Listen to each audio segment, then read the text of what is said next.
राम राम दोस्तों बात करते हैं राहु देव की। राहु देव जब 12वें खाने में होते हैं तो जातक के जीवन में किस तरह के प्रभाव और कैसे उथल पुथल जीवन में देखने को मिलती है, कैसी अचानक घटनाएं, क्योंकि राहु तो अचानक घटनाएं देने में माहिर है। पहले ही समझते हैं कि राहु देव हैं क्या चीज़, किसको राहु कहा जाता है, किस एनर्जी का नाम राहु है। दोस्तों, मन की दो अवस्थाएं होती हैं, एक अंदर की एक बाहर की। कहने का मतलब मन की दो ऊर्जाएं हैं, एक बाहर निकलती ऊर्जा और एक अंदर जाती ऊर्जा। तो दोस्तों, ये जो बाहर जाती ऊर्जा होती है इसी को राहु, बाहर जाती ऊर्जा को हम राहु बोलते हैं। ये केतु है, ये अंदर जाती ऊर्जा है। अब जो ऊर्जा 12वें भाव में पहुंच गई, और 12वां भाव है व्यय का, 12वां खाना व्यय का है। 12वां खाना अपने बारे में सोचने को नहीं कहता, 12वां खाना छोड़ने की बात करता है, मुट्ठी खोलने की बात करता है। और राहु बाहरी दुनिया से कनेक्ट होता है, बाहरी चीज़ों को चाहता है, उसकी एनर्जी बाहर निकलती है। एनर्जी सभी जो आपकी शरीर से जो एनर्जी बाहर निकलती है ना, ये उसको दिखाता है। आपकी मानसिक एनर्जी जो बाहर निकलती है, मन की एनर्जी, उसको दिखाता है। और मन तो इंद्रियों का राजा है, उसकी एनर्जी बाहर की वस्तुओं से, बाहर के संसार से अट्रैक्ट होती है और उनसे जुड़ना चाहती है। और ये खाना कहता है कि बाहरी दुनिया की जितनी भी चीज़ें हैं उनका त्याग कर दीजिएगा, उनका मोह त्याग दीजिएगा। और राहु तो जुगाड़ू है, उसके विरुद्ध कोई भी काम, कोई भी एक्शन हो रखा होता है तो वो पहले ही पहचान लेता है, और उस काम को किसी भी तरीके से उसे पूर्ण करना पड़े, इसके यहाँ कोई कानून नहीं है, कोई भी धर्म नहीं है कि ये पैटर्न हो, इससे नहीं, इसको अपने, इसके मन में जो चाहत पूरी हुई, इसे वो चाहत पूरी करनी है। और दोस्तों, यहाँ ये चाहत त्यागने की बात करता है। 12वां खाना चाहत त्यागने की बात करता है। तो यहाँ पर राहु की एनर्जी का एक द्वंद्व छिड़ जाता है अपने आप से। खाना है त्यागने का, और राहु कहता है पकड़ने की बात। 12वां खाना समर्पण का है, दूसरे के लिए कुछ करने का है, दूसरे को देने का है, अपने लिए बारे में कुछ नहीं सोचता। लेकिन राहु अपने बारे में ही सोचता है। राहु की जब दशा चलती है तो जातक अपने बारे में सतर्क हो जाता है, अपने चीज़ों के प्रति उसे भय पैदा हो जाता है, उनको छोड़ना नहीं चाहता, और चाहिए उसको, और चाहिए। यहाँ पे जो खर्चे होंगे, इसी द्वंद्व के कारण यहाँ पे जो खर्चे होते, अचानक खर्चे होते हैं। ये जो खर्चे होंगे हॉस्पिटल्स पे हो सकते हैं, ये हॉस्पिटल का खाना है, कोर्ट कचहरी का खाना है, सैया सुख का खाना है, तो अपनी लग्जरी पे खर्च कर सकता है ऐसा वे जातक। कोर्ट कचहरी में, हॉस्पिटल की दुकान में, वाद विवाद में, इस तरह के खर्चे अचानक हो सकते हैं। तो दोस्तों, ये तो यहाँ तो पता है आपको चल गया कि 12वें भाव में बैठा है तो वह तो निश्चित है, खर्चा निश्चित है। अब अगर किसी का बैठ गया तो क्या ये सुधर नहीं सकता? क्या ऐसे ही हमारा जीवन जाएगा? क्योंकि इसकी पंचम दृष्टि घर पे जाती है, घर की शांति को ये भंग कर देता है, वहाँ के वातावरण में अशांति पैदा कर देता है। हर किसी को घर में अपनी पड़ी रहती है, अपने बारे में ही सोचता है, देने के बारे में नहीं सोचता। अगर परिवार संगठित है और आपस में एक दूसरे की भावनाओं को समझते हैं और एक दूसरे के प्रति समर्पण है, राहु यहाँ बैठा है और उसके अंदर एक प्रेम की भावना है जातक के अंदर, क्योंकि राहु से सामने बैठा होगा केतु 6ठे भाव में। तो जब 6ठे भाव में केतु बैठा होगा तो केतु को जागृत करना पड़ेगा। केतु कहता है यहाँ पे सेवा कीजिए, 6ठा खाना सेवा का है। अगर आप सेवा नहीं करोगे समाज की तो मैं यहाँ से सारे रोग रिपुरण उठा के दे दूंगा जो राहु के पास पहुँच जाएंगे, और राहु आपके पैसे को पूरी तरीके से अचानक जैसे एक पानी का होता है, एक नॉर्मल बहाव होता है, एक होती है बाढ़, बादल फट जाना। इस तरह से आपका पानी की तरफ पैसा बहता रहेगा। राहु की 18 साल की दशा है सर। इस 18 साल की दशा में या तो राहु पर गुरु की दृष्टि हो तो ऐसा नहीं होगा, क्योंकि राहु की दृष्टि में अमृत होता है। पंचम दृष्टि हो, नवम दृष्टि हो, तो ये स्थिति पैसा तो जाएगा, लेकिन इसमें फायदा ज्यादा और नुकसान कम होगा। पैसा तो फिर भी जाएगा, लेकिन वो फायदे की तरह, ये इन्वेस्टमेंट है। भौतिक दृष्टि से कह सकती है इन्वेस्टमेंट का खाना है। या तो जातक अपने घर से दूर चला जाए, या तो जातक अपने घर से दूर चला जाए, तो स्थिति में सुधार सकता है।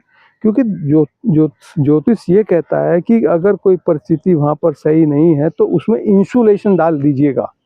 इंसुलेशन का मतलब है जैसे तारों के ऊपर पीवीसी चढ़ी होती है ना, एक इंसुलेशन हो गया दोनों तारों को। दोनों तार जरूरी हैं, दोनों तार जरूरी हैं, उनमें इंसुलेशन डाल दिए। ऐसे ही अगर आप अपने परिवार से दूर चले जाते हैं तो परिवार के बीच में इंसुलेशन डल गया, तो स्थितियों में काफ़ी सुधार हो सकता है। क्योंकि आपकी मानसिकता, जब दूर जाओगे आपको कोई अपना वहाँ नहीं मिलेगा, तो आपकी मानसिकता में त्याग और समर्पण तो आ जाएगा। सॉरी बोलना तो आ ही जाएगा वहाँ पर।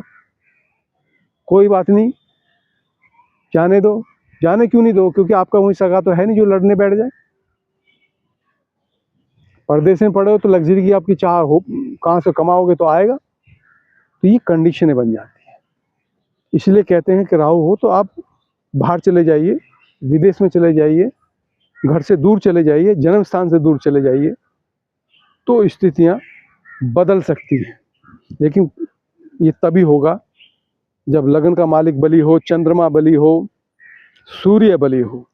बगैर कॉन्फिडेंस के, बगैर मन के मजबूत, बगैर शरीर के मजबूत हुए बगैर आप विदेश भी नहीं जा सकते, घर से दूर भी नहीं जा सकते। दोस्तों, यहाँ पर राहु बैठता है तो किसी भी जातक का बैठे उससे सतर्क हो जाना चाहिए।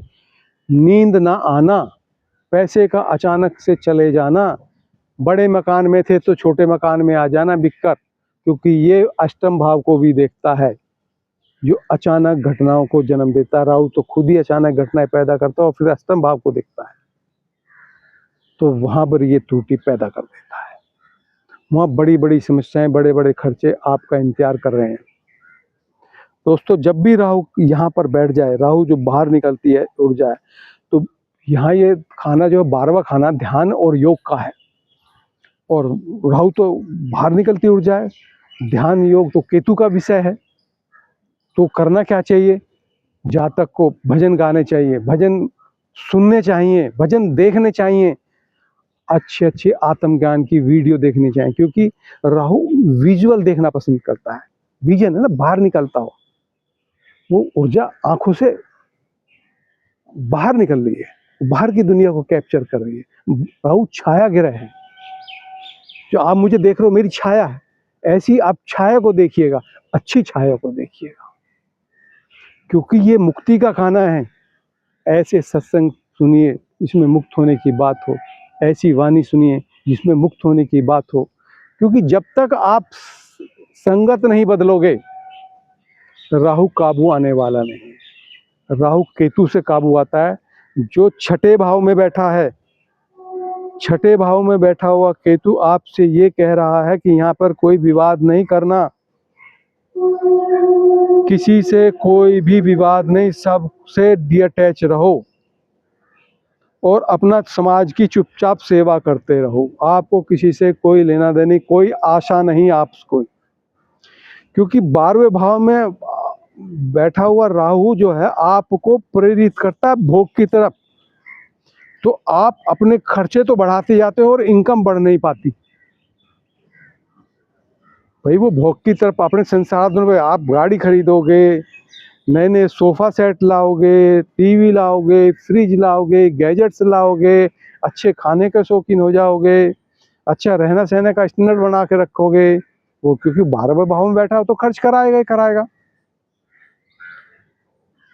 तो उसके चलते आपने खर्चे तो बढ़ा लिए, लेकिन खर्चे भी राहु अपने हिसाब से बढ़ाता है ना, बड़े अचानक,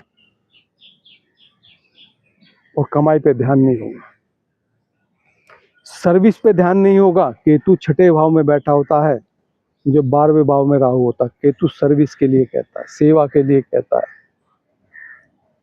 अपने लिए नहीं, अपने लिए नहीं, दूसरों की सेवा के लिए केतु बैठा है छठे भाव में। तो जब तक आप अपने केतु को बलि नहीं करोगे, केतु साधु है, उसे कुछ नहीं चाहिए, तो 12वें भाव में बैठा हुआ जो राहु आपसे चीजें अपने ऊपर खर्च कराने के लिए कह रहा है ना, निरंतर आप अपने ऊपर अपनी चीजों पर, अपने कंफर्ट पे खर्च कर रहे हैं, उसको त्यागने की बात कर रहा है। कह रहे मुझे कुछ नहीं चाहिए, जो करना समाज कल्याण के लिए करना है। जब किसी की भी राहु की महादशा चले 12वें भाव में, वो व्यक्ति, वो जातक सुन लो, समझ लो इसको, कि अपने बारे में नहीं, दूसरे के दुखों के बारे में सोचना है, दूसरों के दुखों को दूर करना है। केतु केतु चीजों को डी अटैच करने की बात करता है, केतु चीजों को दूर करने की बात करता है। जब छठे में केतु बैठा है तो वो कहता है दूसरे की समस्याओं को दूर करूंगा मैं, लेकिन राहु मानता नहीं है, क्योंकि राहु उस समय प्राइम मिनिस्टर है ना, तो उसकी महादशा चल रही है। लेकिन एक समझदार व्यक्ति, जिसका अगर पंचम खाना और 9वां खाना बलि है, तो ऐसा जरूर करेगा। कुछ चोट लगने के बाद उसका विवेक, उसकी बुद्धि को ये चीजें समझ में आ जाएंगी और राहु को कंट्रोल कर लेगा। मैंने बताया ना आपको, मन का बलि होना, चंद्रमा का, सूर्य का और लगन का बलि होना जरूरी है।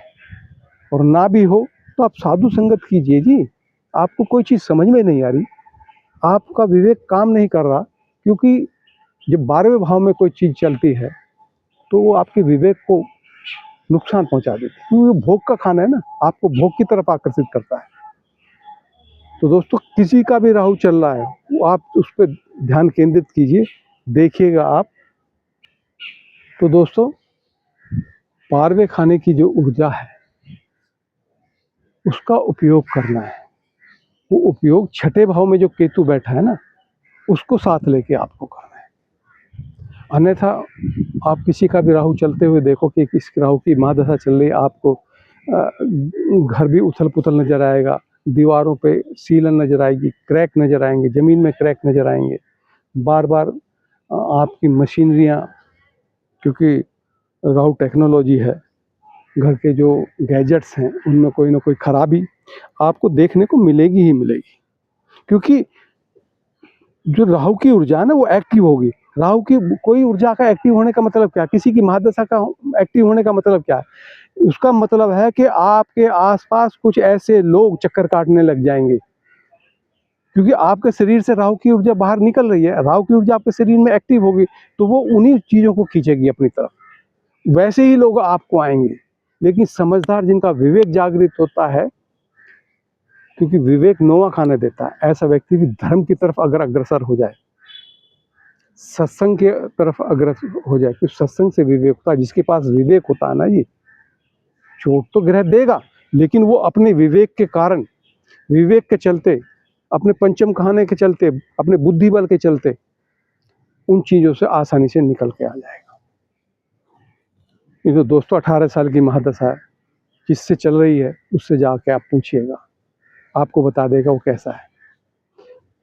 पूछने की भी जरूरत नहीं पड़ेगी, आप उसके घर में घुसिए, आपके उसके घर में घुसते ही उसकी दीवारें बता देंगी आपको, उसका बाथरूम बता देगा कितना बदबूदार है, उसमें कितनी सीलन है, उसकी किचन बता देगी, उसका बेडरूम बता देगा कि उस बेडरूम की क्या कंडीशन है, उसकी मकान की दीवारें बता देंगी कि क्या कंडीशन है।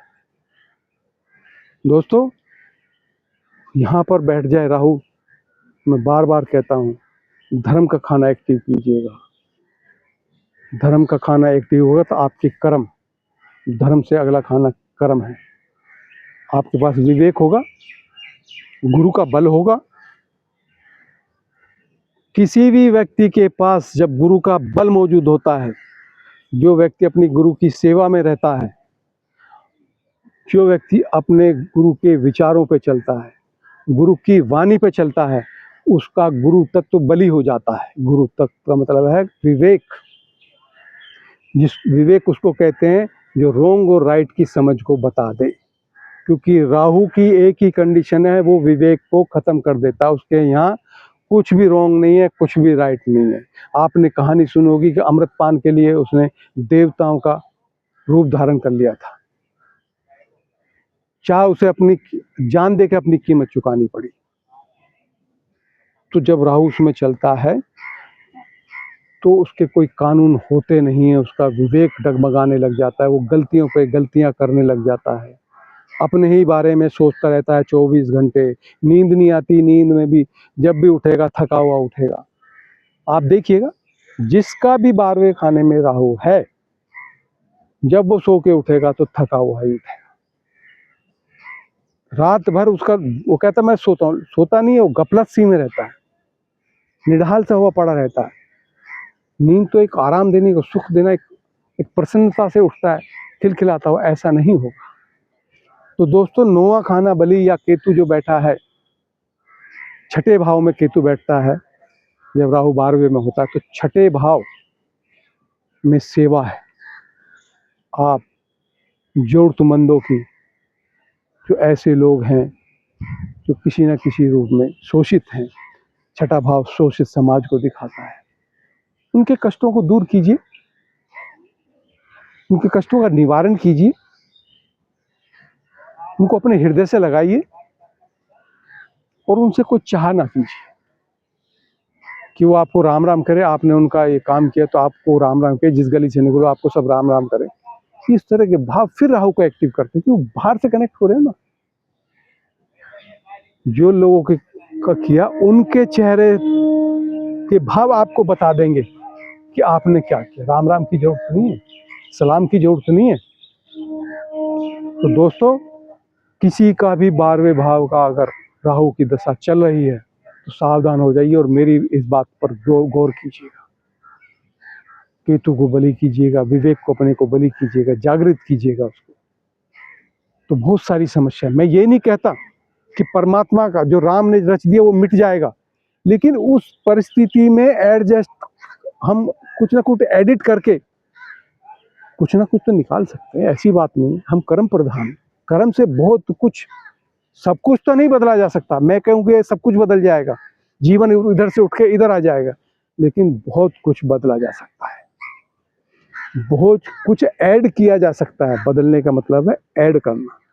कुछ अगर आपने अपना विवेक ऐड कर दिया तो उस परिस्थिति में किस तरह से व्यवहार करना है और कहाँ कैसे डिसीजन लेने हैं, जब आपके पास विवेक होगा और आपको चाह नहीं होगी कि मुझे कोई कुछ दे दे। केतु छठे भाव के एक्टिव, मुझे तो देने की आदत है, तो बताइए क्या जब आप समाज में कुछ दोगे तो क्या आपको कुछ नहीं मिलेगा?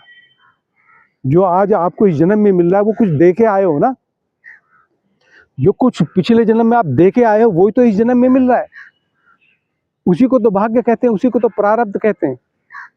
तो फिर जब आप इस जन्म में कुछ दोगे तो क्यों नहीं मिलेगा आपको? देखिए दोस्तों, मैं ये तो कहता नहीं कि लिखा मिट जाता है। डॉक्टर भी मरीज को बचाने की पूरी कोशिश करता है, उसके जीवन को बचाने की, लेकिन क्या बचा पाता है? हमेशा नहीं बचा पाता। इसलिए ज्योतिष भी ये कहता है आप अपने प्रयास कीजिए।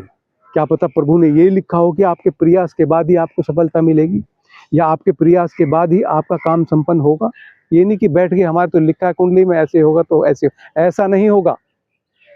आप कर्म के लिए स्वतंत्र हो, परमात्मा ने आपको स्वतंत्र छोड़ा है, उसमें कुछ ना कुछ ऐड कर सकते हो जो परमात्मा ने लिखा है। ऐड करने के लिए आप स्वतंत्र हो।